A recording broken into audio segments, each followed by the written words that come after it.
Assalomu alaykum. Mazmun Telegram kanalidagi ixtisoslashtirilgan maktablar uchun 9-sinf qabuliga mos mock test yechimini qilamiz. Birinchi savol: quyidagi shaklda doirachalardagi sonlarning yig'indisi shaklning tomonlar soni nechta bo'lsa, shu sonning kvadratiga bo'linadi va natija shakl ichiga yoziladi. Shu qoidaga asosan x plus y ning qiymatini toping. Demak, yana qanaqa deyapti? Mana bu doirachalardagi sonlar yig'indisi nima edi? Shakl ichida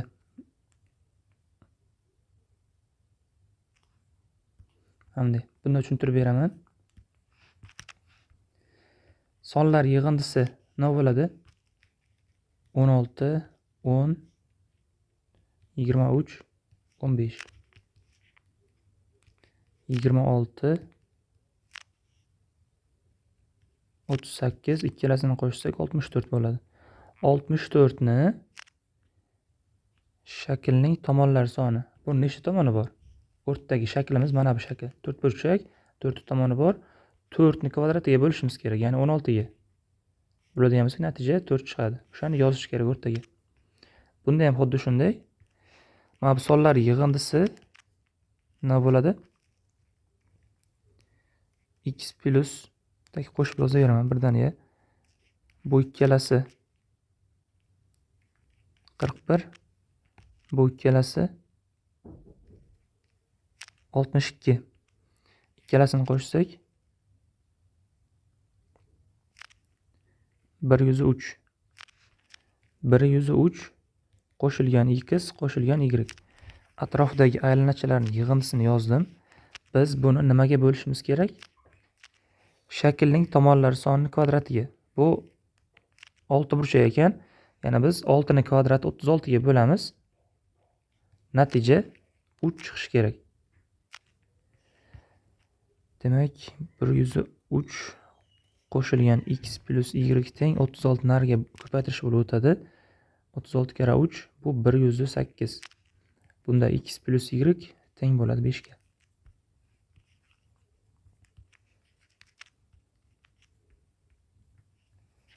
Keyingi savol soddalashtiring deyilgan. Bu yoqda umum mahraj nima bo'ladi? Umum mahraj mana shuni o'zi bo'ladi. Ya'ni bunga buni ko'paytiramiz. Bunisiga buni ko'paytiramiz.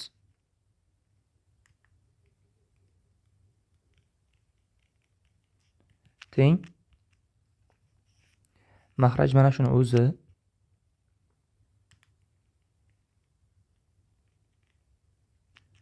Ya'ni aytmoqchi bo'lgan bu ikkalasi buni ko'paytuvchilarida. Buni surati 3a plus 2 ni qavs kvadrati ekan. 9a kvadrat plus 12a plus 4. Buni surati minus 18a. Buni surati minusi bor. Mana buni minusda yozilgani. Minus 9a kvadrat plus 6a minus 4 teng. Soddalashtiramiz. 9a kvadrat qisqarib ketdi. Bu yoqda mana bu 12 bilan 6a ni qo'shsak 18a bo'ladi. Ya'ni mana bilan qisqarib ketdi. Suratdagi sonlar ham qisqardi. 0 chiqar ekan.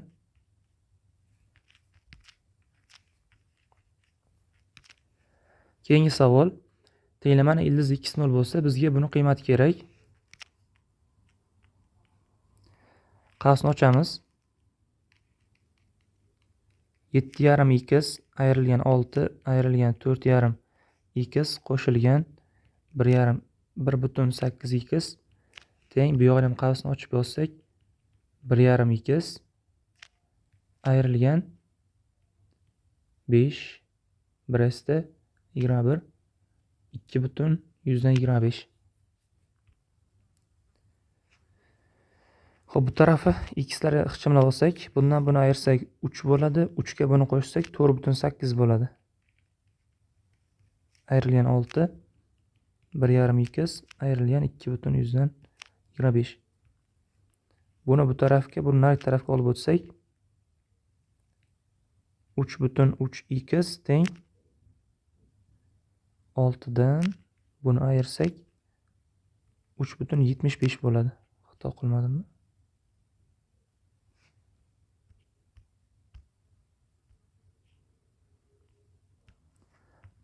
Yo'q shekilli. Xo'p, ana endi ikkala tarafini ham 100 ga ko'paytirib yozsak, ya'ni virgullarni yo'qotish maqsadida 100 ga ko'paytirib yozsak 330 bo'ladi. Chap tomoni 332 teng, o'ng tomoni 375. 3 ga qisqartirib yuborsak x teng bo'ladi. Yo'q, 3 ga qisqartirib yuboraylik birinchi. 3 ga emas, 15 ga qisqartiramiz. Biz vaqt olmaylik, kalkulyator hisoblab ketaveraman.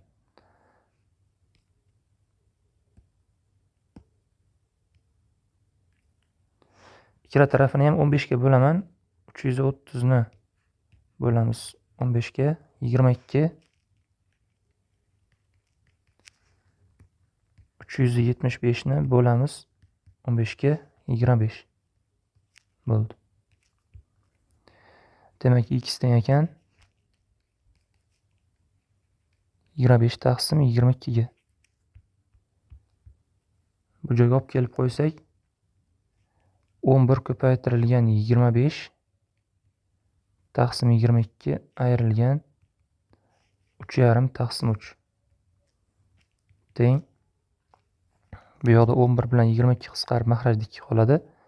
Demak, 12,5 ayrilgan 3,5 bo'ldi surat taqsim 3. Surat 9 ni beradi. 9 taqsim 3 javobni o'zi ham 3 chiqar ekan. Keyingi savol. Rasmda berilgan ma'lumotlardan foydalanib ABClarni kamayish tartibida joylashtirishimiz kerak. Uchburchakda katta burchak qarshisida katta tomon, kichik burchak qarshisida kichik tomon yotadi. Shunga ko'ra, hop bu 55, bu 75, ikkalasini qo'shsak 130 bo'ladi. Uchburchak ichki burchaklar yig'indisi 180 gradus bo'lishi kerak. O'shanda bu yoqqa 50 gradus qolar ekan. Eng kichik burchagimiz 50. Demak, eng kichik tomonimiz C. Undan keyingi katta burchagimiz 55, ya'ni keyingi tomonimiz A va eng katta tomonimiz 75 ning qarshisidagi B bo'ladi. Burchaklari bo'yicha tartiblab yozib chiqdim, bo'ldi. Bizda mana bu. Keyingi savol. Quyidagi rasmda Xalq bankiga kelgan Murod, Suhrob va Otabekning navbati yozilgan qog'ozlari ko'rsatilgan. Suhrobning navbati bilan Murodning navbati orasida 7 ta odam bor bo'lsa, Otabek navbatda nechanchi bo'lib turganini aniqlang. Qani Suhrob, mana Murod, mana. Bularning orasida 7 ta odam bor. Ya'ni mana bu A-inchi o'rinda turgan bo'lsa, orada 7 kishi bor. Bunisi nechanchi o'rin bo'ladi? Bu yerda A+1, A+2 va hokazo oxirgisi A+7 bo'ladi. Bu A+8 o'rin bo'ladi. A+8 o'rin bo'ladi. Yoki misol uchun mana qaranglar. Orada bitta odam bo'lsa, bu nechanchi o'rin bo'ladi? Bu A+1 o'rin, bu A+2 o'rin bo'ladi. Ya'ni mana shu orada nechta odam bo'lsa, o'shaning ustiga bitta 1 ni qo'shib yozishimiz kerak plyusda. Bizda hozir 7 ta odam bo'lsa, biz bu yerga A+8 o'rin deb aytamiz. Ya'ni bularning ayirmasi 8 ni berish kerak. Chunki mana qaranglar, orasidagi farq 8 ku. Murod bilan Suhrobning o'rinlarining ayirmasi 8 ni berish kerak. Ayiramiz. Bundan buni ayiramiz yoki undan buni qaysidan qaysini ayirishni bilmayman. Qaysidir biri manfiy chiqadi, bizga manfiy chiqqani kerak emas. Demak, ayiraman 3n-13 dan ayiramiz 2n-3 ni. Murod navbatdan Suhrob navbatini ayirdim. Bu 8 ga teng bo'lishi kerak. Manfiy chiqsa teskarisini ayiramiz. 3n-13 ayrilgan 2n plus 3 teng 8. n-10 teng 8, n teng 18. Xato qilmagan bo'lsam, n teng 18 chiqdi. Demak, to'g'ri ekan. Bizdan Otabek navbatda nechanchi bo'lib turganini so'ragan. Ya'ni mana buni so'ragan. Olib kelib 18 ni bu yerga qo'ysak, 90 minus 2 88 bo'ladi.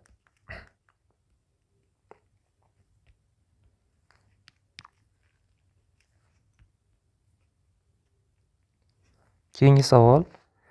Quyidagi rasmda yuzi S1, S2, S3, S4 bo'lgan kvadratlar berilgan. Mana bu tenglik bajarilsa, S4 va S2 ga teng kvadratlar tomonlarining uzunliklari nisbatini topishimiz kerak.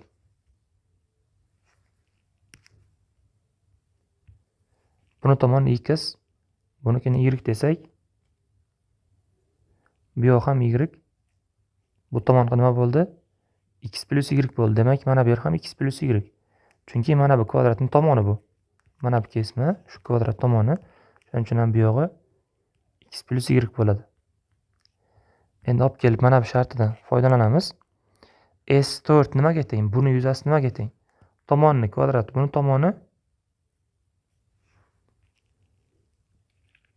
2y plus x ga teng.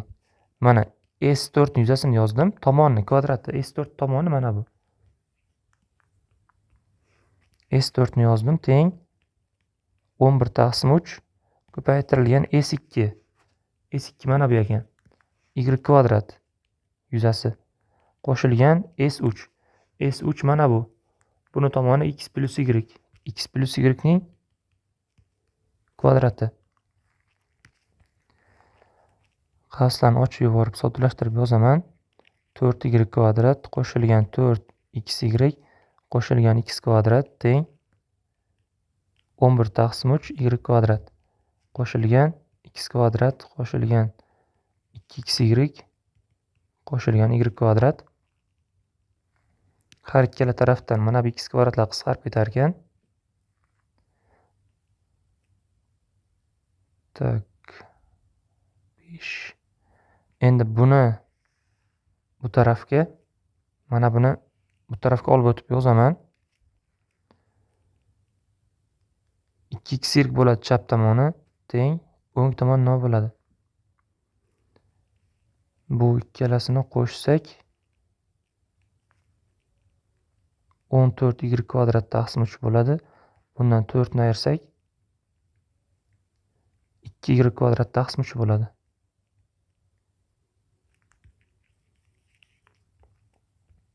Suratda ikkilar qisqarib ketdi.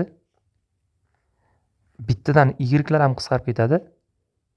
Darajasi 1 bo'lib qoladi. 3x teng y kelib chiqdi. Savolda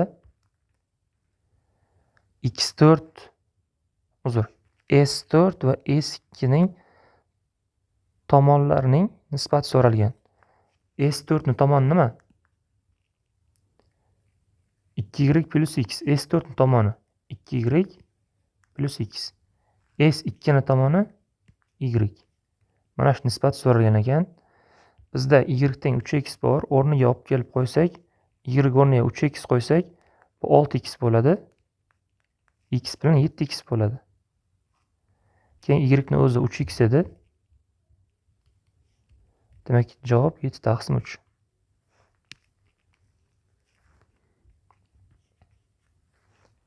Keyingi savol.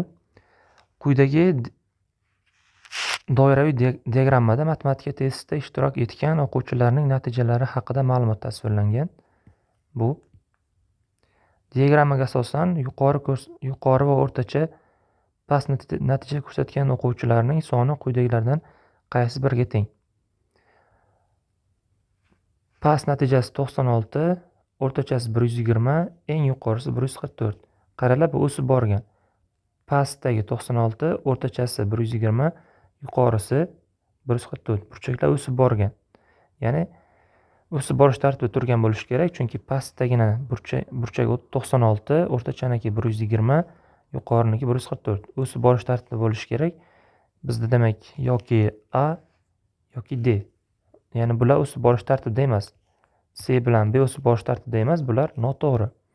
Demak, biz A bilan D ga qaraymiz.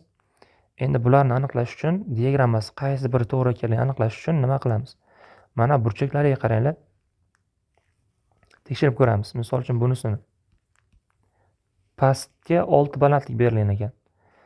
96 ni 6 ga bo'lsak nima chiqadi? 16 chiqadi. 16. Ya'ni har bir birligimiz 16 gradus deb olamizda. O'shanda 6 birligimiz 96 gradus bo'ladi. Ya'ni mana bu 96 gradus bo'ladi. Misol uchun aytaman. Birda turgan 16 gradus, bu 32 gradus, 32 gradus. Yo'q. Ha, shunday 32 gradus ketaveradi 16 gradus. 16 ni 2 ko'paytiramiz 32 gradus. 3 ko'paytiramiz 16 ni 48 gradus ketaveradi. Xo'p, shunga mos endi 8 necha gradus bo'ladi? 8 ni ko'paytirish kerak 16 ga. Mana 16 chiqdi-ku. 8 ni 16 ga ko'paytirsak 48 4 da 128 gradus bo'ladi. Bu noto'g'ri. Chunki o'rtachani burchagi 120 edi. Bu noto'g'ri ekan. Demak, bizda faqat A qoldi. Javob A bo'ladi, lekin bir isbotlab berib ketaman, tushuntirib berib ketaman, nima uchun A bo'ladi. 8 pastning balandligi ekan. 96 ni 8 ga bo'lamiz. Ya'ni mana bu har bir sonimiz necha gradusligini aniqlab olaylik.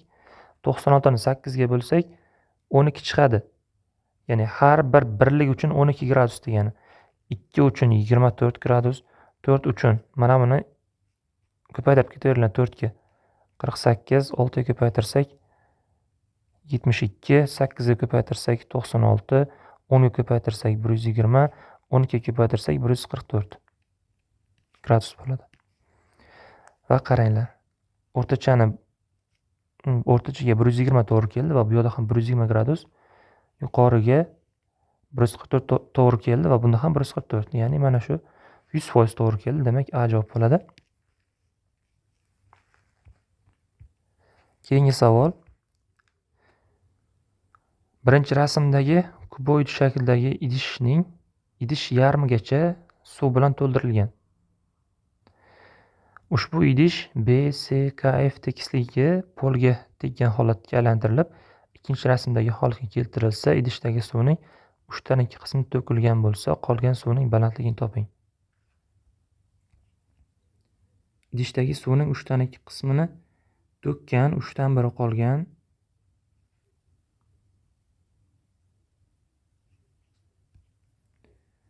Xo'p, buning yarmigacha suv qo'yilgan degan, ya'ni yarmi desa, buni balandligi 9 bo'ladi.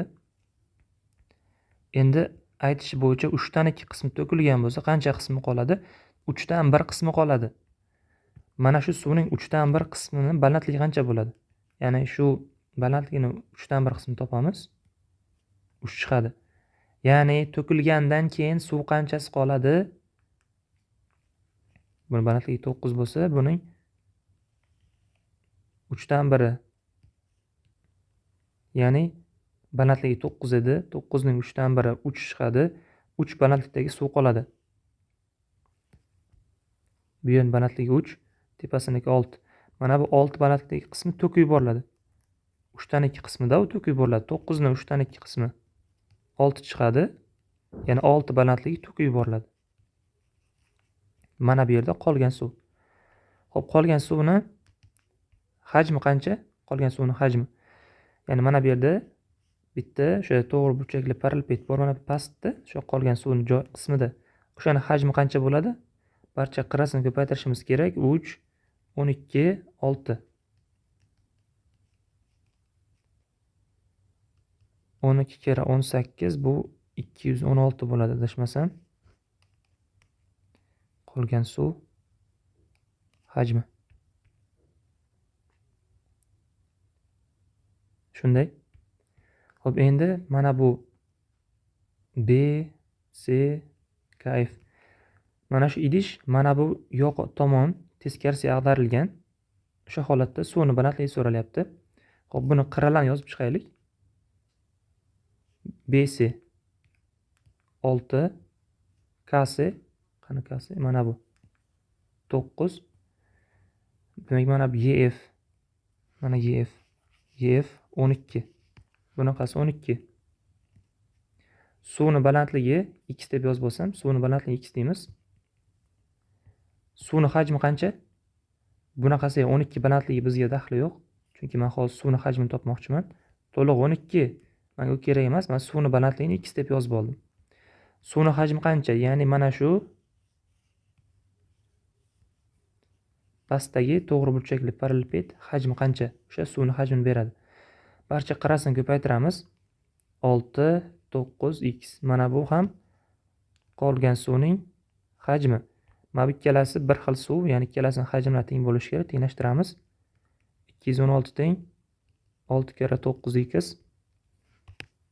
Bu bilan buni 6 ga qisqartirsak 36 qoladi. 9 ga qisqartirsak 4 qoladi. Demak, x teng 4. Mana bu holatda suvning balandligi 4 chiqar ekan. Keyingi savol. Biror songa quyidagi amallar qo'llaniladi. Bu amali sonni 2 ga ko'paytirib 5 ni qo'shadi va so'ng 3 ga bo'ladi. Bu amali sonni 3 ga bo'lib 2 ni ayiradi va so'ng 5 ga ko'paytiradi. Qaysi songa avval bu amali natijaga, keyin bu amal qo'llanilsa natija 5 ga teng bo'ladi. Wow. Qaranglar. Orqadan kelamiz. Ya'ni avval buni qo'llagan, keyin buni qo'llagan. Ya'ni mana buni orqadan keladigan bo'lsak, oxirida buni qo'llaydigan bo'lsak, natija 5 chiqishi kerak. Qaysi songa buni qo'llasak 5 chiqadi. Mana bu natijalarni bir yozib olaylik-da. Sonimiz x desak, sonimiz a bo'lsa, sonimiz b bo'lsa. Sonimiz a bo'lsa nima qiladi bu? 2 ga ko'paytiradi. 2a 5 ni qo'shadi. So'ng 3 ga bo'ladi. Yoki taqsim 3 deb yozaylik. Buni amali shu. Xo'p, endi mana ikkinchisining amali nima? Ikkinchisining amali b ni kiritgan bo'lsak, sonni 3 ga bo'ladi. 2 ni ayiradi. So'ng 5 ga ko'paytiradi. Ikkinchisining amali. Natija 5 chiqishi kerak. Oxirida mana bu qo'llanilgan, to'g'rimi? Orqadan kelamizda.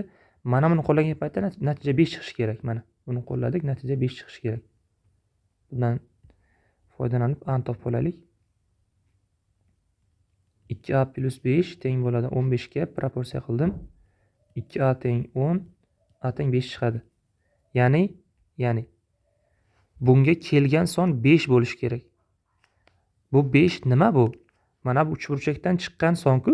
Birinchi uchburchak amalni bajaradi. Bundan chiqqan natijani bunga qo'yadi, to'g'rimi? Shunday. Hozir bunga qo'yiladigan sonning 5 ekanligini topdik. Demak, mana bu uchburchak amalidan chiqqan natija 5 ga teng.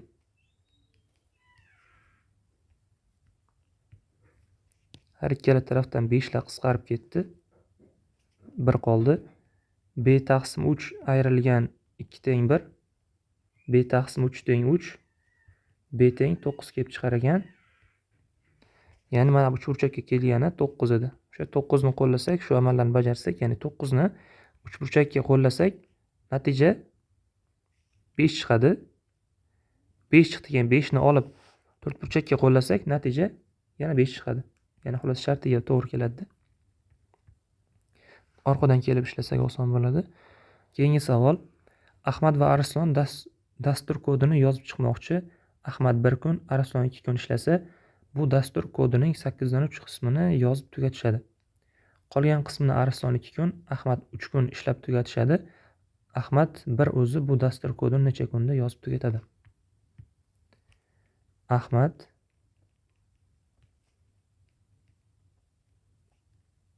Arslon. Ahmad bir o'zi x kunda yozib tugatadi desak, Arslon y kunda yozib tugatadi desak, endi sharti bo'yicha yozamiz. Ahmad 1 kun ishlasa, Ahmadni 1 kunlik bajargan ishi 1 taqsim x. Arslon 2 kun ishlasa, Arslonni bunda yozib ketaydi mana shu. Bular shu x kun y kunda tugatadigan bo'lsa, bular 1 kunda qancha ish bajaradi? Bular 1 kunda 1 taqsim x ishni bajaradi. Bunisi 1 taqsim y ishni bajaradi. Umumiy ishni men 1 deb olib ishlayman. Sizlarga qanday o'rgatilgan bilmadim. Men umumiy ishni 1 deb olib ishlayman.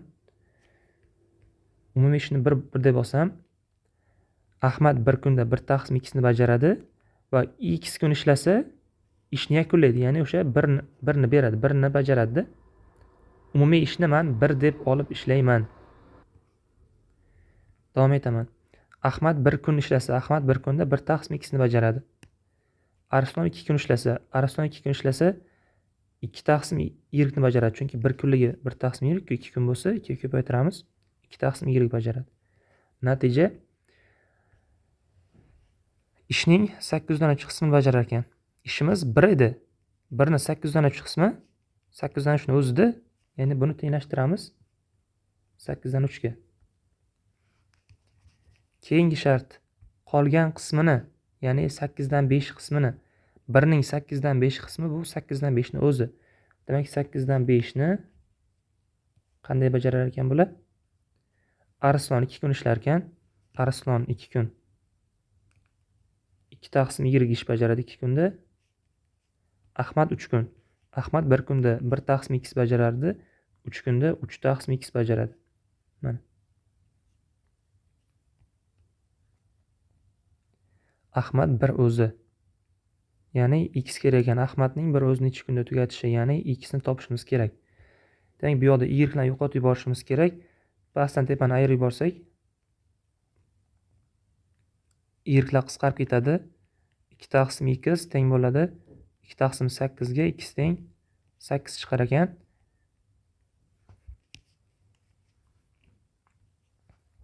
Keyingi savol. Rasmda berilgan ma'lumotlardan foydalanib x burchakning qiymatini topishimiz kerak. Bunda bedenur shu burchakning bisektor hissasi. BC parallel 7. Mana bu parallel shartiga ko'ra bu burchak nima bo'lsa, bu ham o'sha bo'lishi kerak. Ya'ni bu burchaklar teng. Bu 40 mi? Bu yoq ham 40. Va mana bisektorsi ekan, ya'ni bu burchak 40 bo'lsa, bunisi ham 40 gradus bisektorsi ekanligidan. Endi bu burchagimiz katta uchburchakda ichki burchaklari yig'indisini yozaman. Bitta burchagi 60, bitta burchagi 80, bitta burchagi x teng 180 bo'lishi kerak. Bunda x teng bo'ladi 40 gradusga. 140 gradus to'g'ri. Keyingi savol. ABC uchburchakda BF AC tomonga tushirilgan mediani. BF AC tomonga tushirilgan mediani. Ya'ni mediana bo'lsa, demak AC ni teng 2 ga bo'ladi. Y nuqta BF to'g'ri chiziqning davomida yotadi. Y nuqta BF to'g'ri chiziq. Xo'p, chizmada bor bu narsa. CD perpendikulyar BF ga bor chizmada, AY perpendikulyar BE ga chizmada bor. CD 7, DF 2 bo'lsa, AY kesmani uzunligi kerak.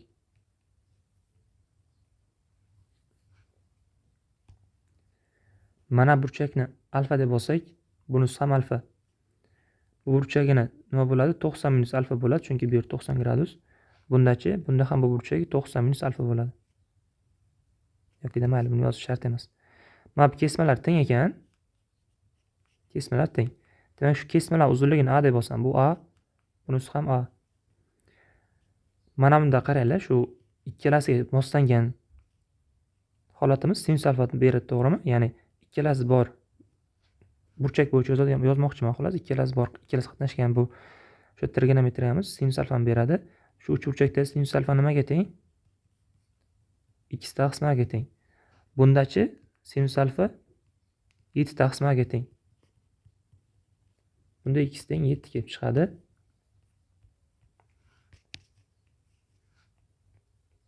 Keyingi savol. Quyidagi rasmda teng tomonli ABC uchburchak tasvirlangan. Markazi uchburchakning A uchidan bo'lgan aylana bu uchburchakning AB va AC tomonlarini mos ravishda F va Y nuqtada kesib o'tadi. Chizmada bor. Radiuslari YC va BF aylanalar BC tomonida yotgan D nuqtada kesishadi. Bu ham chizmada bor. AY teng YC teng 12. Qani AY? Bular 12 dan ekan. Bo'yalgan sohaning perimetrini toping debdi. Bunda pi ning qiymatini bergan. ABC teng tomonli uchburchak.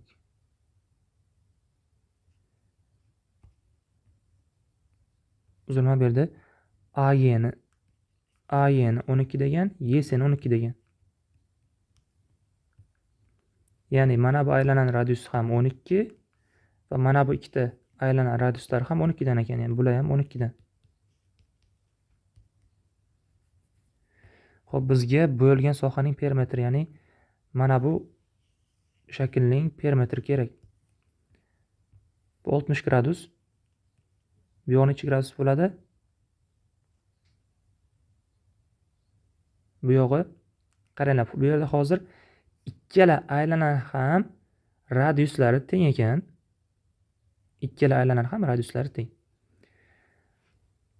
Mana bu yoy necha gradus burchakda joylashgan? 360 dan 60 ni ayirsak 300 gradusda. 300 gradusli yoy uzunligi mana bu qismi. Bu yerchi muntazam uchburchak, bu 60 gradusdan. Bu yer 60 gradusli yoy uzunligi. Bu yerchi bu yer ham 60 gradusli yoy uzunligi. Umumiy hisobda 420 gradusli yoy uzunligi kerak. Yoy uzunligini topishning formulasi alfa taqsim pi ko'paytirilgan 2pr. Aylanan uzunligini alfa taqsim pi ga ko'paytirish kerak. Yo 2pi ga uzr. Yo mahrajini 360 deb yozaylik. Hozirgi yozganim ham to'g'ri, 2pi deb yozsak ham to'g'ri bo'ladi, faqat u radianda, burchakni radianga o'tkazib olishimiz kerak. Ya'ni qo'shimcha ish bajarib qo'yamizda, unaqa qilish shart emas. Yoy uzunligini formulasi alfa taqsim 360 ko'paytirilgan 2pr. Demak, bizda alfamiz 420 o'rniga qo'ysak 420 taqsim 360 ko'paytiramiz 2 pi ni o'rniga bizda aytgan 22 taqsim 7 deb oldik. Ko'paytirilgan radiusi 12. Radius hammasi 12. Teng. Hammasini joy-joyida qo'ydim. Mana bu 12 bilan birinchi bo'lib nollarni qisqartirib olaylik. Nollar qisqarib ketdi. 12 bilan 36 dan qisqartirsak 3 qoladi pastda. 7 bilan 42 ni qisqartirsak 6 qoladi. 6 bilan 3 ni qisqartirsak 2 qoladi. Bo'ldi. Nimalar qoldi? 2, 2, 22 qoldi. Bularni ko'paytirsak 4 kere 22 88 chiqar ekan.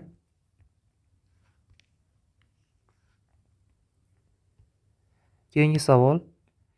Quyidagi rasmda markazi O nuqtada bo'lgan yarim aylana tasvirlangan. DC 2 yildiz osti 3, BC 4, DC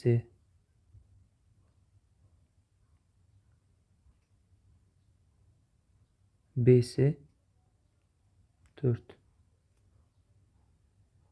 Bo'yalgan soha yuzalari yig'indisi kerak. Pi ni 3 deb oling debdi. Bu 30 gradus. 60 gradus qarshisi 2 yildiz 3 bo'lsa 30 gradus qarshisi 2 bo'ladi. Gipotenuza 30 gradus qarshisidan 2 marta katta 4 bo'ladi. Ya'ni aylan radiusi 4 dan, markazi O ku. Aylan radiusi mana bu osi aylan radiusi 4 dan. O'zi buni nimaga bergan buni? U shart emas edi, sababi o'chiraman endi mana bularni, bular kerak emas menga. Sababi nimaga buni kerak emas deyapman? Chunki aylan radius 4, OC 4, OB ham 4 bo'ladi va uchidagi burchak 60 gradus. Teng yo'l ekanligi uchun asoslariga ham 60 gradusdan to'g'ri keladi. Ya'ni bu shaklimiz muntazam uchburchakda. Muntazam bo'lgandan keyin buni 4ligi ham o'zi kelib chiqadi. Buni berish shart emas edi. Mayli. Endi bo'lgan sohalar yuzalar yig'indisi kerak. Mana buni yuzasini A, buni yuzasini B desam, menga A plus B kerak. Va bu yerda e'tibor qilinglar. Mana bu uchburchagimizda mana bu kesmalar teng ekan. Kesmalar teng bo'lsa, ularning yuzalari ham teng bo'ladi. Ya'ni buni yuzasi A bo'lsa, buni yuzasi ham A yoki mediana 100 teng 2 bo'ladi. Shuning uchun ham bu taraf yuzasi ham A. Menga A plus B kerak edi. Biz A plus B'ni buni yuzasini topib, buni yuzasini topib qo'shmaymizda. Oddiygina qaranglar, mana shu sektorning yuzasi A plus B'ni beradi. Demak, o'sha sektor yuzini topib qo'yamiz, bo'ldi. Sektorning yuzasi alfa taqsim 360 ko'paytirilgan pi r kvadratidir. Qo'llasak, alfa burchagimiz 60 gradus. 360 pi ni 3 deb oling debdi. Pi ni 3 deb yozamiz. Radiusning kvadrati, radius 4, buni kvadrati 16. Teng, soddalashtiramiz. 60 bilan 360 qisqarib 6 qoladi. 6 bilan 3 qisqartirsak 2 qoladi. 2 bilan 16 ni qisqartirsak 8 qoladi. Javob 8.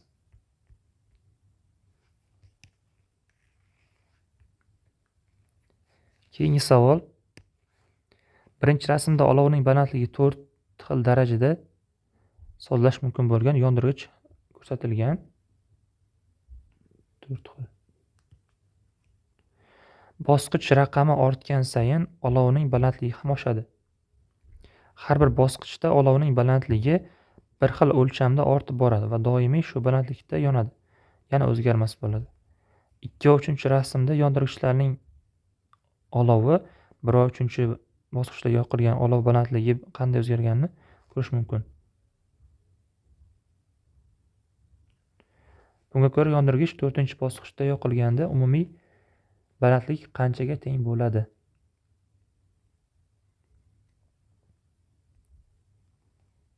Xo'p. Bunda mana bu olovning balandligini A, bundagi olovning balandligini B desak, mana bu yondirgichni o'zini balandligini x deb yozib olsak.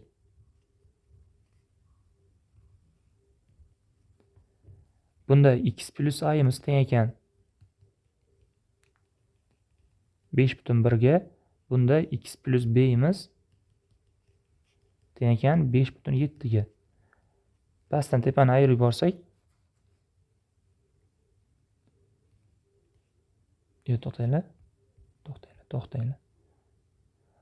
Olov, mana bu olov bosqichda ko'targanda balandligi bir xil ko'tariladi degan. Ya'ni birinchi safar A ko'tarilgan bo'lsa, ikkinchi safar 2A ga ko'tariladi, uchinchi safar 3A ga, to'rtinchi safar 4A ga ko'tariladi. Buni shartda aytgan, bir xil balandlikka ko'tarilib boradi doimo deb. Ya'ni bu hozir 3-bosqich bo'lsa, birinchi bosqichda A ko'tarildi, 2da 2A ko'tarildi, 3da 3A ko'tariladi. Mana bu ko'tarilgan olovning balandligi bunda B emas, 3A. Buni olovning balandligi 4A bo'ladi. Va yondirgichning o'zining balandligi x. Bu yerda x deb yozgan ekanda, shu harfni x demaylik, B deb yozaylik. Yondirgich balandligini B deb yozaman. Mana. Bu safar bunda olovning balandligi 4A ga ko'tariladi, yondirgich balandligi B. Ya'ni x nimaga teng? X teng 4A plus B ga. Bizga mana shu kerak. Bu yoqda bizda nimalar bor bu yoqda? Mana bu A plus B balandlik 5,1 ga teng. Buni balandligi 3A plus B. 3A plus B. Va bu balandligi 5,7 ga teng. Yozdik endi to'g'ri. Bundan buni ayirsak 2A teng bo'ladi 0,6 ga. A teng ekan 0,3 ga. A 0,3. Bizga bu ifoda kerak. Biz bu ifodani yozib olsak bo'ladi. Yoki mana bu o'zi. Buni balandligi ustiga 0,3 qo'shiladi-da keyingi safar, to'g'rimi? Ya'ni ustiga yana bitta A ni qo'yish kerak-ku buni ustiga. Yoki misol uchun pastga qarasak ham buni yozaman 3A plus B qo'shilgan A deb. 3A plus B imiz 5,7. A ni o'zi 0,3. 6 chiqar ekan. 4-bosqichda 6 sm balandlikda bo'ladi olovning balandligi. Keyingi savol. Bir vaqtning o'zida ikkita bir xil quvvatlagich qurilmani quvvatlantirmoqda. Agar zaryadsiz qurilmaga 2 quvvatlagich ulanib 9 daqiqa davomida quvvatlantirilsa, batareya 30% ga to'ladi. 9 daqiqada. Zaryadsiz qurilmaga ikki quvvatlagich birgalikda 15 daqiqa davomida ulanib quvvatlantirildi. So'ngra quvvatlagichlardan biri ajratildi. Faqat bir quvvatlagich ishlay boshladi. Qurilmaning batareyasi to'liq zaryad olishi uchun jami qancha vaqt kerak bo'ladi? Demak, shartida mana bu yerda aytganki, ikkita quvvatlagich ulangan paytda 9 daqiqada 30% olibdi. Ikkitasi birga 9 daqiqada 30% zaryad beribdi. Ya'ni shu 30% zaryad olish uchun bittasi qancha vaqt zaryad berish kerak? Bittasi. Ikkitasi 9 daqiqa vaqt ketgan bo'lsa, ikkitasi uchun. Bittasi uchun 2 barobar ko'p, ya'ni 18 daqiqa vaqt ketadi. To'g'rimi? Ikkitasi birga ishlasa, 9 daqiqada 2 kishi bir ishni 9 daqiqada bajaradi. Bir kishi qancha vaqtda bajaradi? 2 kishi bo'lgani uchun 2 marta tezroq bajaradi va ish 9 daqiqada. Agar bir kishi bajarsa 18 daqiqada bajaradi buni. Demakki, bitta zaryadnik 18 daqiqa zaryad bersa 30% zaryad oladi. 100% zaryad olish uchun qancha vaqt kerak? Proporsiya qilamiz. 30x teng 1800, x teng 60% chiqadi, 60 chiqadi. Ya'ni 60 daqiqa. 60 daqiqa. Ya'ni har biri 60 daqiqada buni to'ldirar ekan 1 soatda. Biz buni emas 70 topishimiz kerak edi. Chunki 30% zaryad olib bo'lgan, men 70% zaryad olishini vaqti kerak. Uzr. Bu yoqda 100 emas, bu yozganim to'g'ri, noto'g'ri emas. Menga 70% ga kerak. 70% zaryad olish uchun qancha vaqt ketadi? Proporsiya qilsak, 30x teng 18 kare 70 bo'ladi. Bittadan nollar qisqarib ketdi. 3 ga qisqartirsak bu yerda 6 qoladi. X teng 42 chiqdi. Bu yoqda 42 lik javob yo'q-ku. Qayerda xato qildimmi? Yo'q, uzr. Bu yoqda masalan keyingi qismi esimdan chiqib qolibdi. Endi dastlabki holatni to'g'ri yozdim. Bu 100% zaryad olish uchun proporsiyada x teng 60 chiqqandi. 60 daqiqa vaqt ketadi. Ya'ni bittasi bu telefonni 60 daqiqada to'ldiradi. Bu dastlabki yozgan proporsiyam, birinchi yozgan proporsiyam o'sha to'g'ri ekan. Men bu yoq qismini, keyingi qismini o'qimay qo'yibman. Yo'q, o'qidim, esimdan chiqib ketibdi. Demak, bitta qurilma telefonni 60 daqiqada to'ldiradi. Endi sharti bo'yicha zaryadsiz qurilmaga ikki quvvatlagich birgalikda 15 daqiqa ulanib quvvatlantirildi. 15 daqiqada ikkitasi birga ulansa qancha zaryad oladi? Bittasi 60 daqiqada to'ldirardi. 1 daqiqada necha foiz zaryad beradi? Bittasi 60 daqiqada to'ldirsa, bittasi 1 daqiqada necha foiz zaryad beradi? Buni topish uchun 100% ni, o'sha 100 ni 60 ga bo'lish kerak. Bittadan 0 qisqarib ketdi, 5 taqsim 3 bo'ladi. Bittasi 1 daqiqada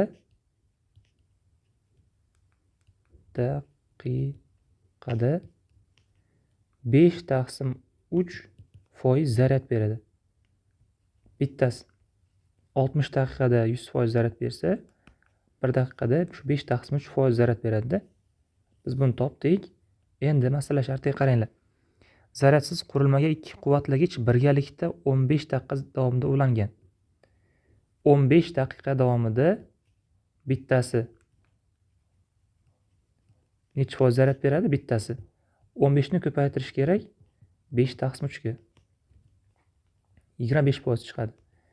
Bittasi 25% zaryad beradi. Bu yerda ikkitasi ulangan birgalikda. Ikkitasi ulangan bo'lsa 50% zaryad beradi. Bu 2 ga ko'paytiryapman. Demak, telefonda 50% zaryadi bor. So'ng quvvatlagichlardan biri ajratiladi. Bittasi olib tashlanadi. Va faqat bitta quvvatlagich ishlay boshlaydi. Qurilmaning batareyasi. Demak, qaranglar. Endi bu yerga faqat bittasi ishlaydi. Necha foiz zaryadi qoldi? 50% zaryadi qoldi. 50% zaryad olish kerak. 50% zarat olish uchun qancha vaqt ketadi? 50% zarat olish uchun qancha vaqt ketadi? Deylik A desam, A daqiqa ketsa, proporsiya qilmoqchiman. 100% zarat olish uchun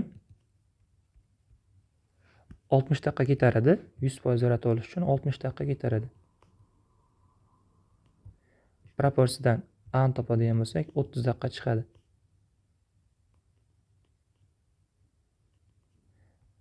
Umumiy hisobda qancha vaqt ketdi? Dastlab ikkalasi birga 15 daqiqa ishlagan. Keyin yolg'iz o'zi qolgan zaryad, ya'ni 50% ni berish uchun 30 daqiqa ishlash kerak ekan.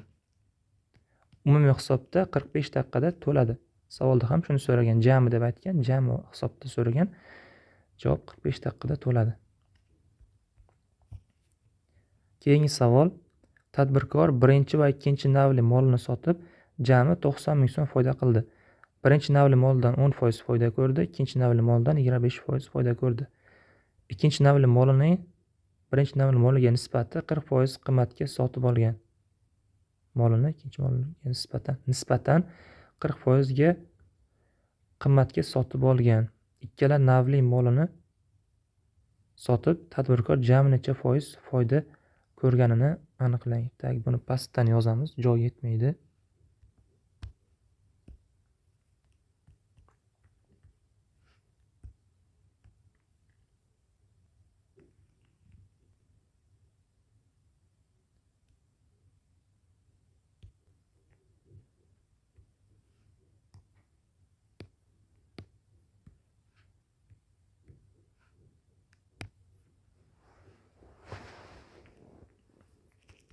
Birinchi nav, 1-2 deb yozib ketaveramiz. Birinchi nav, ikkinchi nav. Buni narxi shartiga qaranglar. Ikkinchi navli molini birinchi navli moliga nisbatan 40% qimmatga olgan.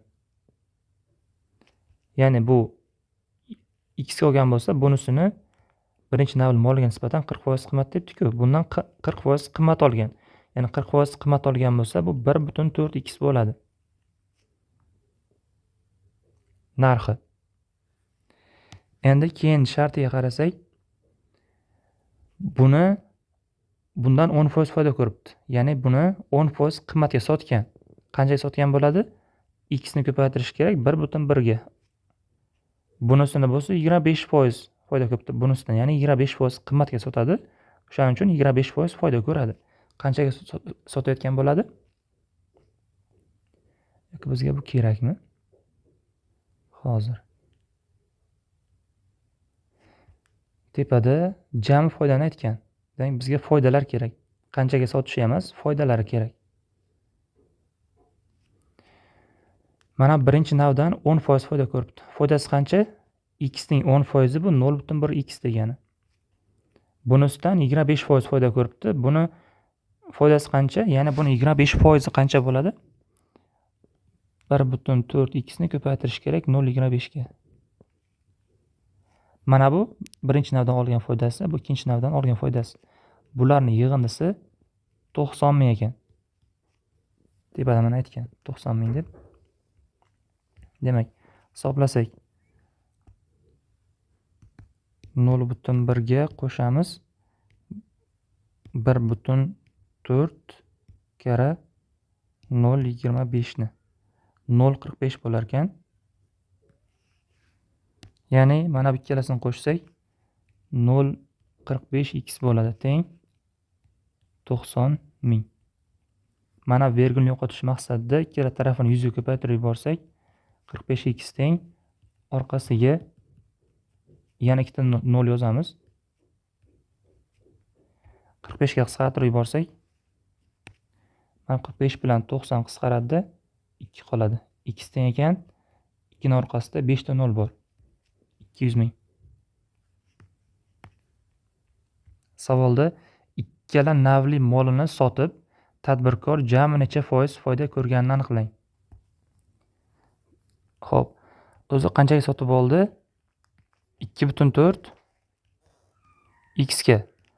X ni olib kelib qo'ysak, ya'ni 2.4 ni shu 200 ming ko'paytirsak nima bo'ladi? 48.000 bo'ladi. Yo'q. 2 mayli yozaychi mana shu yerga 2.4 ni ko'paytiramiz. 200.000 ga 2 ni orqasida 5 ta 0 bor.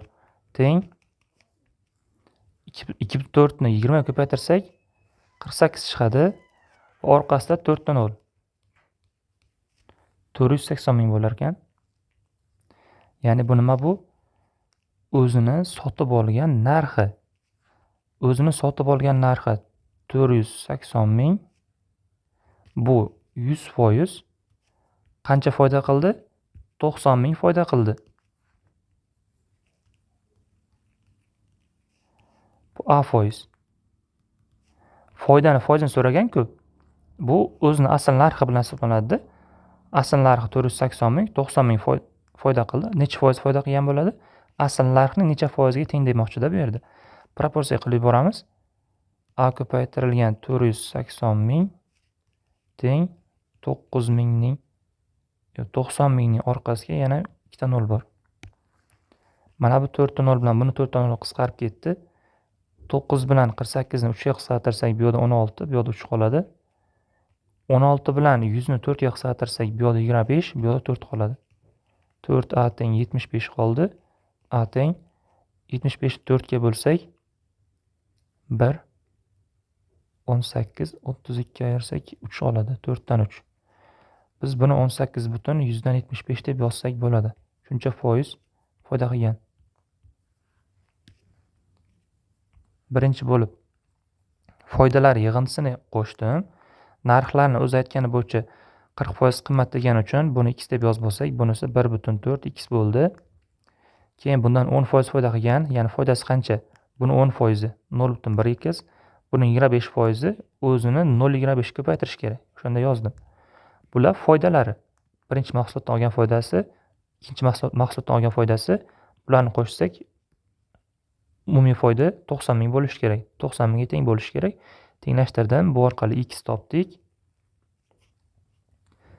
Keyin shartda savolda ikkala navli molni sotib tadbirkor necha foiz foyda ko'rganini so'ragan. Ikkala navning umumiy narxi 2.4x bo'ladi. Buni hisobladik. 480.000 bo'ldi. Bu ikkala navni 480.000 ga sotib olgan va 90.000 foyda qilgan. Necha foiz foyda qilganini so'rabdi. 480.000 ni 100%, buni A foiz deb A ni topdik. Keyingi savol. Avtomobillarni davlat ro'yxatida o'tkazishda 3 ta raqam, 3 ta harf va viloyat uchun belgilangan koddan foydalaniladi.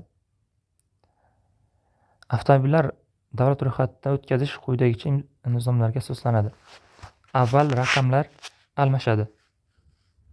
Raqamlar tugasa, ya'ni 999 bo'lsa, yana 0 dan boshlanadi. Lekin birinchi harf keyingisiga o'zgaradi.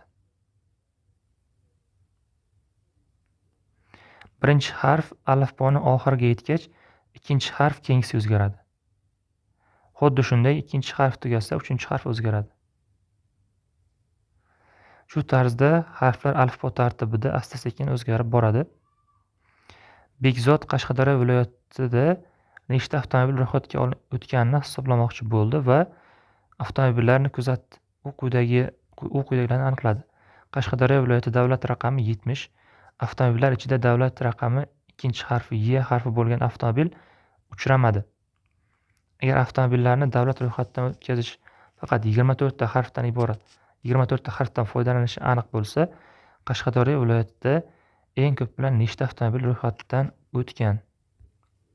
Savol oson ekan, faqat sharti cho'zilib ketgan, yaxshi tushuntirish maqsadida. Xo'p, demak qaranglar. Mana bu ikkinchi harfida Y uchramagan. O'zi mana harflar ketma-ketligi mana A, B, C, D, Y. Y harfi uchramagan, ya'ni Y gacha bormaganda, demak mana bu yerdagi 4 ta harfdan biri bo'lishi mumkin. Ikkinchi harfiga biz 4 ta harfdan birini, ya'ni ikkinchi harfdagi vaziyatlar soni 4 ta. Qayerga yozay endi buni? Ustiga yozaman, xolos, joy kelgan joyga yozib ketaveraman. 4 ta. Ikkinchi harfga 4 ta holat bor. A, B, C dan birini yozishimiz mumkin. Raqamlar nechta holat bor? Bu 0 dan boshlanadi. Ya'ni bu yerda hozir 0 ham yozish mumkin-da. O'zi 10 ta raqam bor. Birinchi raqam joyiga 10 ta raqamdan birini, ikkinchisiga ham 10 ta raqamdan birini, uchinchisiga ham 10 ta raqamdan birini yozish mumkin. C gachi birinchi harfiga necha xil holat bor? Bu yerda harflar 24 ta harfdan biri yoziladi. Ya'ni mana bu C ga 24 ta harfdan hammasini qo'yish mumkin. Ya'ni C ga 24 xil holat bor. Bu yoqda davlat kodi 70 degan, bu o'zgarmaydi. Va 3-harf ham o'zgarmaydi, A'ligicha turaveradi. Chunki 3-harf o'zgarishi uchun hozir 3-harf o'zgarishi uchun el ham oxiriga yetgan bo'lishi kerak. Ha, to'g'rimi? 3-harfdagi harf o'zgarish uchun 2-harf oxiriga, ya'ni 24 ta harf yozilib tugagan bo'lishi kerak 2-harfiga. Lekin 2-harf to'liq tugamagan bu. Nimaga tugamagan? Chunki hali Y gacha bormagan-ku. Y gacha bormagan bo'lsa, bu 2-harf to'liq tugamagan bu. Demakki, 3-harf hali A'dan o'zgarmaydi. Boshlang'ich harf A'dan o'zgarmaydi 3-harf. 3-harf B ga o'tish uchun mana bu 2-harf to'liq 24 ta harfni yozib chiqish kerak. Lekin unda Y uchramagani uchun bu to'liq takrorlanmagan, ya'ni bu yerda 3-harf o'zgarmagan, u faqatgina A'ni o'stiradi. Ya'ni bitta holat, unga hech qanday holat yo'q, shart emas. Hammasini ko'paytiramiz. Hammasini ko'paytirsak 24, 10, 10, 14. Bu 96.000 bo'ladi.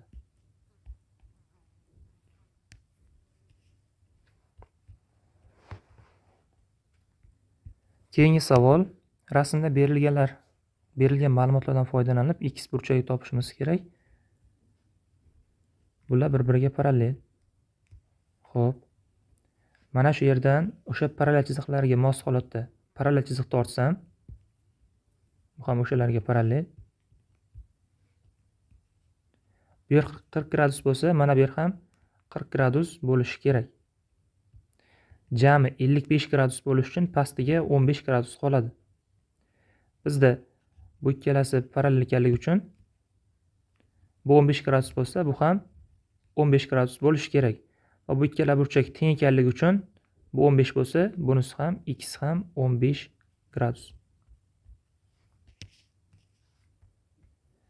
Keyingi savol, ABC 3 burchak shakldagi qog'ozni B'da mediana yotgan to'g'ri chiziq bo'ylab buklaganda ikkinchi shakl hosil bo'ldi. Mana bu. Bular 40-30 chizmada bor. Berilgan ABC 3 burchak shakldagi qog'ozning BAC burchagi. Ya'ni o'sha A burchagi kerak ekan.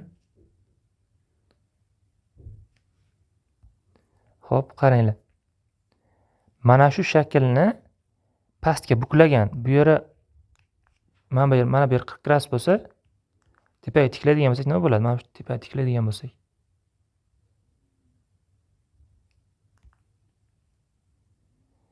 Mana shu shaklni tepaga tiklasak, mana shu avvalgi joyga tushishi kerakmi bu?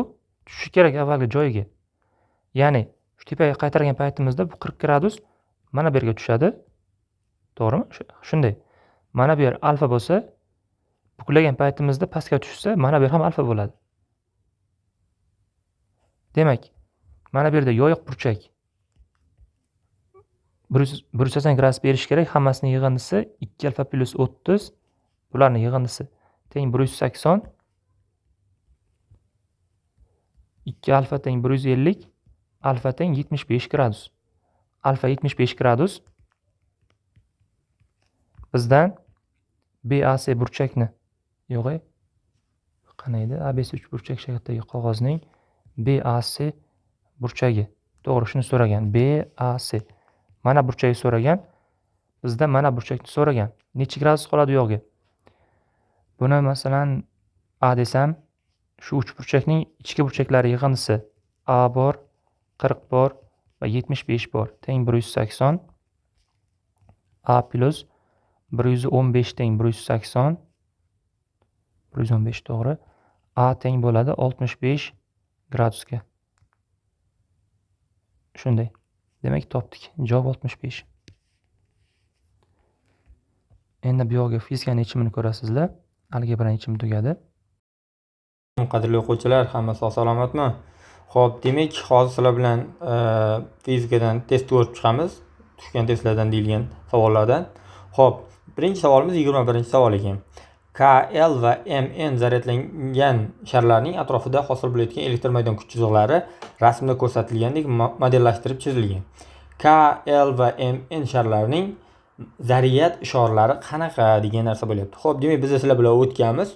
Plus zaryad o'zidan maydon kuch chiziqlari chiquvchi yo'nalishda bo'ladi, minus zaryad kiruvchi bo'ladi.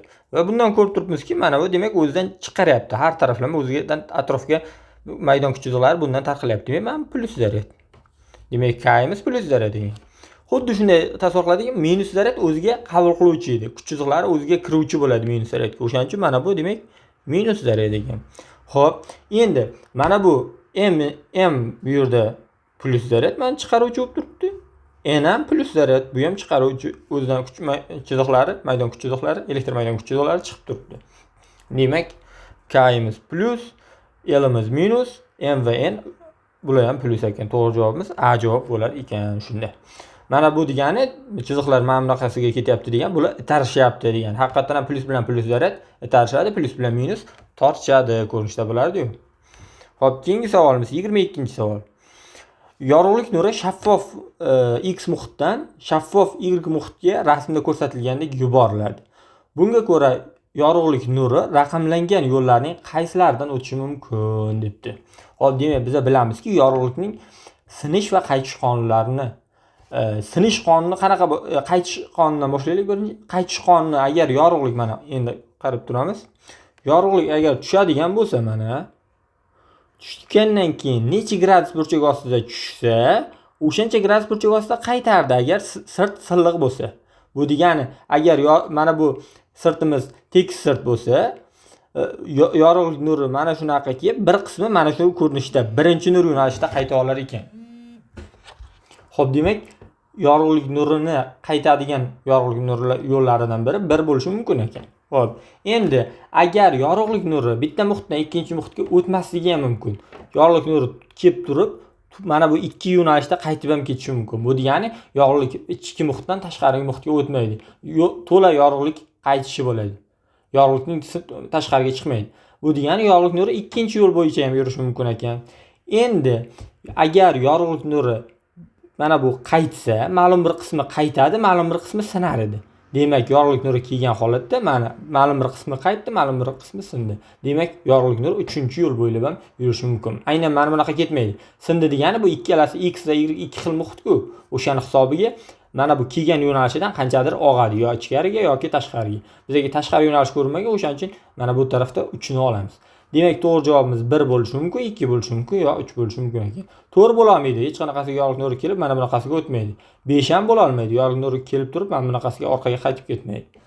Shunda to'g'ri javobimiz bizda demak 1, 2, 3. B javob bo'ldi. 23-savol. S nuqtaga qo'yilgan kuchlarning teng ta'sir etuvchisini toping debdi. Xo'p, demak, bu yerda analitik usuldan foydalanamiz. O'ng tarafga 10 newton, chap tarafga 6 newton. Demak, ikkalasini summa qiladigan bo'lsak, o'ng tarafga 4 newton kuch hosil bo'lar ekan. Jami o'ng tarafga 4 newton. Mana bu ham ketdi, mana bu ham ketdi. Tepaga 3 newton, pastga yo'nalmagan. Demak, tepa pastning umumiysi summasi tepaga yo'nalgan 3 newton. Demak, bularning ikkalasining summasi mana bu 3 newtonni mana bu tarafga ko'chiradigan bo'lsak, mana bu F natijaviy bo'lar ekan. F natijaviy ikkalasini kvadratlarini qo'shamiz, Pifagordan 5 newton chiqar ekan summasi. Keyingi savolimiz 24-savol. Temirning temperaturasini 4 gradusdan 8 gradusgacha oshirish uchun 5520 joule issiqlik miqdori sarflandi. Uning massasini toping debdi. Xo'p, bu yerda demak issiqlik bu yerda temirni 4 gradusdan 8 gradusgacha isitish uchun quv issiqlik berdik deb tasavvur qilamiz, ya'ni quv energiya. Bunda bergan issiqlik miqdorimiz Sm delta T ga teng bo'ladi. Bundan massani topa olamiz. Quv bo'lingan S ko'paytirilgan delta T bo'lar ekan. Demak, berilgan issiqlik miqdorimiz 5520 joule bo'lingan S 460 joule bo'lingan kilogramm kelvin ko'paytirilgan delta T temperaturamiz 4 gradus. Ana endi buni hisoblaydigan bo'lsak, bu ketadigan bo'lsa 3 kilogramm chiqar ekan. To'g'ri javob B javob. Keyingi masalamiz 25-masala. Quyida shaharlar orasida harakatlanayotgan ikkita avtomobilning masofa vaqt grafiki keltirilgan. Grafikni tahlil qilib, qaysi javobda to'g'ri fikr ekanligini aniqlang deb. Xo'p, demak, mana ikkalasi uchun ham birinchi bitta nuqtani olamiz. Masalan, 4 sekundda ikkinchi jism mana 160 ni bosib o'tibdi. Birinchi jism 80 ni bosib o'tibdi. Bu degani 4 sekundda ikkinchi jism ko'proq masofani bosib o'tyaptimi? Demak, ikkinchi jismning tezligi katta degan javob to'g'ri bo'ladi. B va D javoblar to'g'ri o'shanda. Endi ikkinchi jism tezligini aniqlaydigan bo'lsak, 4 sekundda jami 160 metr masofa bosib o'tayotgan bo'lsa, ikkinchi jism, demak tezligi 40 metr taqsimda sekund bo'ladi. O'shanda to'g'ri javobimiz D javob bo'lar ekan. Keyingi masalamiz 26-masala. To'g'ri burchakli prizma rasmdagidek ko'rinishda turibdi. A holatdan B holatga o'tkazadigan bo'lsak, ta'sir etuvchi bosim haqida qanaqa fikr bildirsak bo'ladi? Xo'p, bosim nima edi o'zi? Bosimning formulasi ta'sir etayotgan kuch bo'lingan o'sha kuch ta'sir etayotgan yuza bo'lar edi. P birinchi holatimizdagi bosim, F kuch ikkalasida ham mg ga teng. Chunki bitta jism, faqat bittasida yuza S1, ikkinchisida P2 da mg bo'lingan S2. Demak, masala bir xil. Yuzalar farq qilar ekan. Qanchaga desa, demak, mana buning yuzasini S1 ni topsak, 20 kara 15 bo'ladi masalan. Buning yuzasi-chi S2 2 kara 15 bo'ladi. Bu degan 15 lar bir xil bo'lsa, S2 ning yuzasi S1 ning yuzasidan 10 barobar kichkina ekan. Endi bosim yuzaga teskari proporsional, ya'ni yuza ortsa kamayadi, kamaysa ortadi. Demak, bizda yuza 10 barobar kamayyaptimi? Bosimimiz 10 barobar ortar ekan. To'g'ri javobimiz A javob bo'ladi o'shanda. 27-masala. Gorizontga qiyo otilgan 2 kg massali jism kinetik energiyasining vaqtga bog'lanish grafiki rasmdagidek ko'rsatilgan. Grafikdagi ma'lumotlardan foydalanib I ning qiymatini toping, ya'ni umumiy energiyani toping debdi. Xo'p, umumiy energiya qanaqa bo'ladi? Mana bu yerda kinetik energiya maksimal, kinetik energiya kamayib mana bu yerda minimal bo'ldi, yana kinetik energiya maksimal. Biz bilamizki, Y to'la energiya, Y kinetik energiyaning maksimali yoki Y potensial energiyani ham maksimal desak bo'ladi. Chunki kinetik energiya maksimal bo'lganda potensial 0 bo'ladi, potensial maksimal bo'lganda kinetik 0 bo'ladi. O'shandan demak, biz Y to'la energiyamiz mana bu bo'lar ekan. Uni qanaqa topamiz? Demak, bu holatda endi gorizontga burchak ostida otilgan jismning harakati mana bunaqa ko'rinishda bo'ladi. Bu degani mana bu eng teng 0 bo'lgan, endi otilayotgan holat. Bu vaqtda tepaga yo'nalgan v y tezligi ham bo'lgan, o'ngga yo'nalgan v x tezligi ham bo'lgan. Endi bu tepaga chiqqan sari v y kamayib mana bu yerga kelganda v y 0 bo'ladi. Faqat v x qoladi. Bu degani kinetik energiya minimum bo'ladi. Mana bu holat. Ana endi qaranglar. Demak, v y necha sekundda 0 bo'lyapti? 3 sekundda. Demak, 3 sekundda 0 bo'lishi uchun v y tezligi 30 metr taqsim sekund bo'lishi kerak edi. O'shanda v y o'qi bo'yicha harakati 30 minusdan j t bo'ladi. j t 3 sekundda 0 bo'ladi haqiqatan ham. Demak, v y tezligini topdik. V x ni topamiz endi. V x tezligi demak o'zgarmas, chunki havoning qarshiligini hisobga olmaymiz. Faqat bir tarafga bu tarafda v x ni kamaytiradigan kuchi yo'q. O'shan hisobiga endi mana bu holatda energiyasidan topa olamiz v x ni. M v x ning kvadrat taqsimda 2, ya'ni mana bu yerdagi energiya mana bu yerdagi qiymatga teng 1600. M massa 2 kg, 2 bilan qisqarib ketadigan bo'lsa, demak v x teng bo'lar ekan 40 metr taqsimda sekund. V x ni topdik, v y ni topdik. Y energiyani, to'la energiyani topadigan bo'lsak, m v kvadrat bo'lingan 2. Endi faqat bu yerda m bo'lingan 2, v ning kvadrati degani mana v ikkita tashkil etuvchiga ega, bitta y va bitta x. Bu degani umumiy v ikkalasining kvadratlari yig'indisi bo'ladi. V x kvadrat plus v y kvadrat.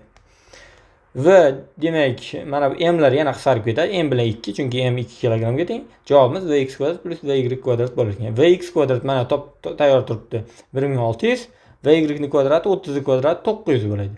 Demak, javobimiz 2500 joule bo'lar ekan. Mana bu grafikdagi nuqtada energiya 2500 joule bo'lar ekan. To'g'ri javob C javob bo'lar ekan. Keyingi masalamiz. Rasmda metal sferik jismlardan L zaryadlangan, K va L neytraldir. L zaryadlangan jism izolyatsiyalangan dastasidan ushlab K jismga tekkizilganda K jismdan L jismga elektron o'tishi sodir bo'ladi. L jismni keyinchalik M jismga tekkizsak, so'ngra ajratib olinganda jismlar hammasi qanday ishorada bo'ladi deb. Xo'p, qaranglar, demak L jism zaryadlangan. Biz bilmaymiz, plyusmi, minusmi. O'sha aniqlab olishimiz kerak bo'ladi. Plyusmi yoki minusmi? Nima qilamiz?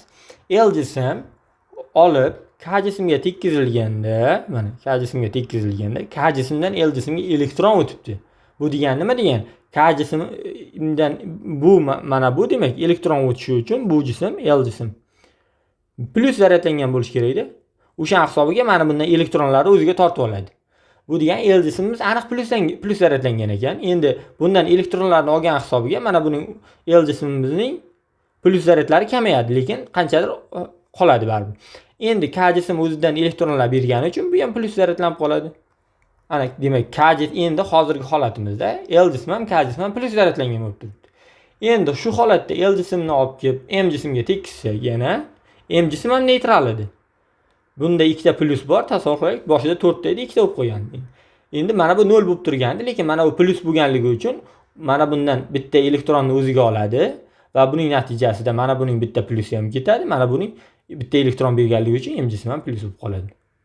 Bu degani endi L jism ham plyus, K jism ham plyus, M jism ham plyus. Hammasi plyus zaryadlangan bo'lib qoladi. Ya'ni bu yerda nima bo'lyapti? Demak, boshida dastlab L jism plyus zaryadlangan ekan. L jism plyus zaryadlangani uchun masalan tasavvur qiling, 4 ta plyusi bor, 4 ta plyus zaryadlanganini K jismga tekkizilganda 2 ta plyusini berib yubordi, lekin plyus zaryad bitta jismdan ikkinchisiga o'ta olmaydi. O'sha hisobiga K jismdan 2 ta minus bunga o'tdi. O'sha hisobiga buning 2 ta plyusi ketdi, K jism bo'lsa 2 ta plyus zaryadlanib qoldi. Endi bunda 2 ta plyus qolganda, 2 ta plyus qolganda endi M jismga tekkizsak, M jismdan bu bitta elektronni oldi. Va buning natijasida yana bitta plyus ketdi. Bu bitta M jism bitta elektron bergani uchun buni o'zi ham plyus zaryadlanib qoldi. Plyus bunda 2 ta plyus bo'lib zaryad taqsimoti bo'ldi oxirida. Demak, to'g'ri javobimiz hammasi plyus, C javob bo'lar ekan. Keyingi masalamiz 29-masala. L uzunlikdagi reostatdan tashkil topgan 2L uzunlikdagi reostatlardan tashkil topgan quyidagi elektr zanjirini dastlab zanjirdan o'tayotgan tok kuchi I ga teng. Xo'p, demak mana I tok kuchi oqyapti. Mana 2L, mana 2L. Ikkita 2L'imiz bor. Xo'p, endi nima qilamiz? M masalai jism erkin qo'yib yuborilganda harakat davomida reostatning jilgichi qanday o'zgaradi debdi. Demak, hozir M jismni qo'yib yuborsak, bu pastga qarab tortila boshlaydi. Pastga qarab tortilish natijasida mana bu L mana bunaqa kamayib keladi. Bu degani mana buning simning qarshiligi kamayadi. Mana bu simning qarshiligi kamayadi. Chunki uzunligi qisqarib ketadi. Lekin M tushishi hisobiga bu arqonni tortadi, bu arqon tepaga tortiladi, bu arqon tepaga tortilib, mana bu ham bu tarafga tortilsa, demak, mana bu taraf uzayar ekan. Chunki bu yoqda bunday tok keladi-ku. Mana bunday o'tib, mana shu yerdan o'tayotgandi. Lekin endi mana bu surgich bu tarafga surilsa, endi tok keladidagi mana ko'proq masofa bosib o'tadi. Demak, mana bu tarafning uzunligi ortar ekan, mana bu taraf uzunligi kamayar ekan. Endi bular ikkalasi ketma-ket ulangan-ku. Xo'p, natijaviy qarshilikni hisoblab ko'ramiz. Ketma-ketda R natijaviy teng R1 plusdan R2. Endi ikkalasini ham bir xil material, bir xil yuza deb tasavvur qilaylik. Demak, rho L1 bo'lingan S deymiz, plusdan rho L2 bo'lingan S deymiz. Chunki bittasining uzunligi ortyapti, bittasi kamayapti. O'shaning uchun uzunliklari har xil deb tasavvur qildim. Yuzasi ham, materiali ham bir xil. Endi R natijaviy bundan ko'rinib turibdiki, rho L1 plus L2 bo'lingan S ga teng bo'lar ekan. Ya'ni L1 plus L2 o'zgarmaydimi? O'zgarmaydi. Chunki mana bu tarafdagi silgich qanchaga ortsa, mana bu tarafga surilib qanchaga ortsa, mana bu xuddi shuncha pastga tushadi. Chunki bu ikkalasi bitta arqon. O'sha hisobiga mana buni qarshiligi qanchaga kamaysa, mana buniki o'shancha ortar ekan. Bu degani ikkalasining summasi o'zgarmay qolaveradi. Mana shunaqa ko'rinishda bo'lar ekan. 30-masalamiz. Parallel nurlar dastasi ichidagi shaffof bo'lmagan silindrik jism doimiy tezlik bilan chizmadagi Y o'qi bo'ylab Y o'qi atrofida strelka ko'rinishida aylantirilmoqda. Xo'p, demak mana bu mamlakasiga aylanyapti ekan. aylantirilmoqda. Agar ekranda 2 sekundda to'liq doira shaklidagi soyalar hosil bo'layotgan bo'lsa, silindr bir marta to'liq aylanishi uchun qancha vaqt ketadi debdi. Xo'p, demak qaraylik, nima bo'ladi? Mana bu yerda hozir tasavvur qilaylik, doira turibdi. Endi mana bu aylanishni boshlasa, endi mana bu taraf surilib boshlaydi bu tarafga, bu tarafga surilib kela boshlaydi. Buning natijasida endi mana bu taraf aylanib kelib, bu tarafning o'rniga kelib qolmaguncha, mana bu taraf bilan ikkalasi o'rni almashmaguncha mana bu yerda doira paydo bo'lmaydi. Doira paydo bo'lishi uchun demak, mana bu taraf bu tarafga kelish kerak ekan. Ya'ni yarim aylana bo'lishi kerak. Mana buni 1, mana buni 2 deylik. 1 2 ning o'rniga kelganda yarim aylana bo'lgan bo'ladi. Yarim aylana bo'lganda yana mana bu yerda doira paydo bo'ladi. Demak, keyin yana bir qaytib 2 o'zini joyiga turib oladi. Bunda to'la bir marta aylana bo'lgan bo'ladi. Bizda endi har yarim aylanganda, demak mana bu yerda doira paydo bo'lar ekan. Har yarim marta aylanganda. Demak, mana har ekranda har 2 sekundda to'liq doira paydo bo'lyaptimi? Demak, yarim aylanishi 2 sekundga teng ekan. Bundan to'la aylanishi 4 sekund bo'lar ekan. Ana javobimiz. Xo'p. Fizika savollari shulardan iborat ekan. O'ylaymanki, menimcha biz o'zimiz ishlab yurgan testlardan ancha oson. Xo'p, sog' bo'linglar, keyingi testlarda ko'rishguncha.